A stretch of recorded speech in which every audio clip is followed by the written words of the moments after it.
So you had 2 legendary matchups with Arturo Gatti. Tell me about your first fight with Arturo Gatti. The first Arturo Gatti fight, it was crazy. We had just came off a fight in Philly, and we got cut. And I never forget it. When I got cut, we was looking for another fight, but I had got cut, and my cut man, Leon Tabs, had said I would put butterflies on it, so it can stay closed and won't reopen. So we was looking for a date. We didn't have a date. We was looking for a date. So I never forget it. I just had got finished training. I went to go pick up my wife and my son and my daughter, and we was getting ready. I think we get ready to head down Atlantic City, and I got a call from my manager, and my manager said, "Remember, I don't turn down no fights." He had called me. He said, "Look," he said, "I got a fight for you." I said, "Okay." I said, "What fight for you?"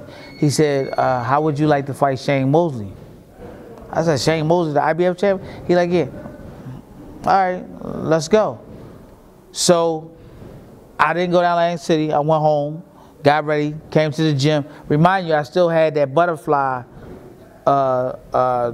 stitching over my eye to keep my eye closed. So what we did, we was ready for Shane. Because we had just fought like a week and a half ago. So we got in the gym, started training. They got me some type of mask headgear to protect the cut. But what happened, the headgear, I got hit up top in the headgear slid the band-aids off, and it reopened the cut. So we had to pull out the Shane Mosley fight. But I tell a lot of people just don't. I ought to beat Shane Mosley. I know at that time Shane Mosley was the best lightweight in the world, but at that time I was peaking and I was really ready. So the fight didn't happen. So now I'm mad. I'm crying. I'm upset. Nobody can say anything to me. I don't want to hear nothing. My manager calls me, says, "I got another fight day for you."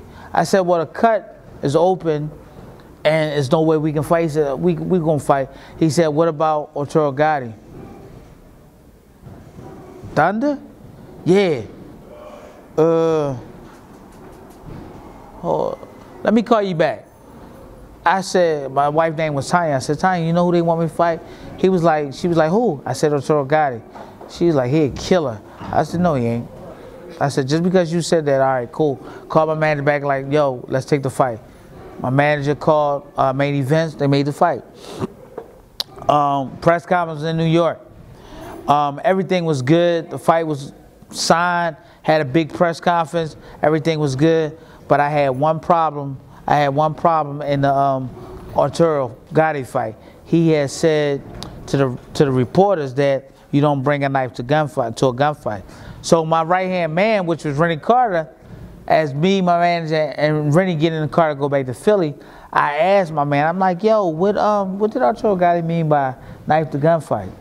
He was like, "Yo, he meant you that stupid." I said, "No." I said, "I just don't understand." He said, "Man, you hit like a punk." He was like, "You ain't got nothing but knives, and he got the bigger weapons." I was like, "All right, cool."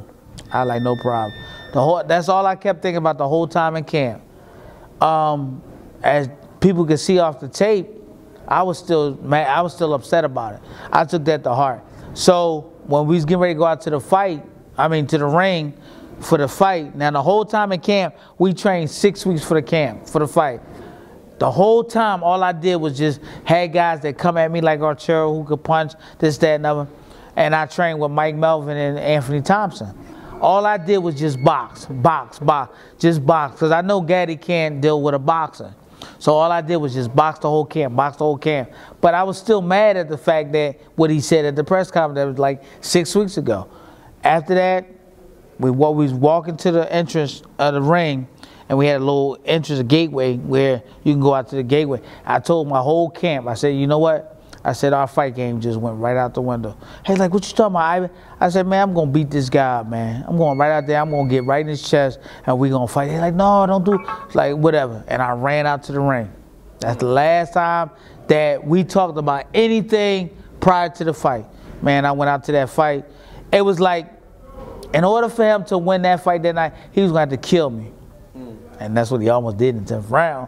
But that whole fight, man, all I thought about was just getting, it was a respect fight. It wasn't about making it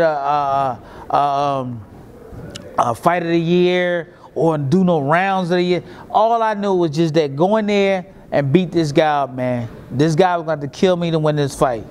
And that's what I did, man. Whoever thought it would be fight of the year, you know, whoever thought that I would have had round of the year, whoever thought it would have been an upset of the year. I ain't think about all that. None of that even mattered to me. All I wanted to do was just win.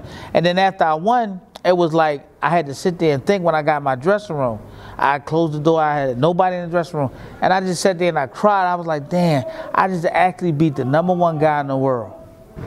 You know how amazing and really stupid that was? I mean, like.